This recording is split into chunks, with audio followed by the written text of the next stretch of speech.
Dubai to Kerala യാത്രയുടെ 19 ദിവസത്തിലേക്ക് എല്ലാവർക്കും സ്വാഗതം. ഇനി നമുക്ക് ട്രാഫിക് പോലീസ് സ്റ്റേഷൻ കിട്ടാനുള്ളത് നമ്മുടെ കാറിൻ്റെ നമ്പർ പ്ലേറ്റ് ആണ്. അങ്ങനെ ഞങ്ങൾ പോലീസ് സ്റ്റേഷനിലെത്തി. ഇന്നലത്തെ പോലെ ഇന്നും പോസ്റ്റ് തന്നെയായിരുന്നു, ഒരു ഉച്ചയ്ക്ക് 2 മണി വരെ. അങ്ങനെ ഉച്ചയോടുകൂടി എല്ലാവർക്കും നമ്പർ പ്ലേറ്റ് കിട്ടി. അങ്ങനെ ഞങ്ങൾ ഓഫീസർമാരുടെ കൂടെ എല്ലാവരും നിന്നിട്ട് ഒരു ഗ്രൂപ്പ് ഫോട്ടോ എടുത്തിട്ട് ഞങ്ങൾ ആദ്യത്തെ ഡെസ്റ്റിനേഷനിലേക്കായ കുയിറ്റാനിലേക്കാണ് ഇന്ന് പോകുന്നത്. കൊർഗോസിൽ നിന്ന് ഏകദേശം 410 കിലോമീറ്റർ ഉണ്ട് കുയിറ്റാനിലേക്ക്. നമ്മൾ പോകുന്നത് G30 എന്നുള്ളൊരു അടിപൊളി ഹൈവേ കൂടെ.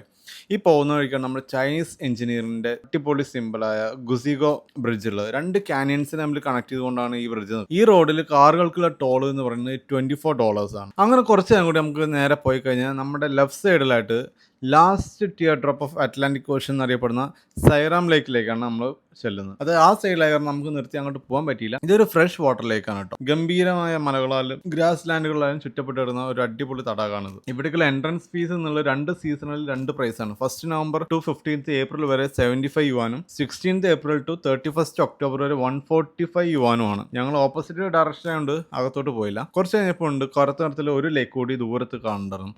ഇതെന്താ സംഭവം എന്ന് മാപ്പിൽ നോക്കുമ്പോൾ കാണുന്നേ ഇല്ല. അടുത്തെത്തിയപ്പോഴാണ് മനസ്സിലായത് കണ്ണെത്താ ദൂരത്ത് പരന്നു കിടക്കുന്ന സോളാർ പാനലുകളാണ്. അങ്ങനെ രാത്രിയോട് കൂടി ഞങ്ങൾ കുയിറ്റാൻ ടൗണിലെത്തി. ബാക്കി നമ്മുടെ ചൈനീസ് അനുഭവങ്ങളൊക്കെ വരുന്ന വീഡിയോസിലുണ്ട്. അതുവരെയും സ്റ്റേ ട്യൂൺഡ്.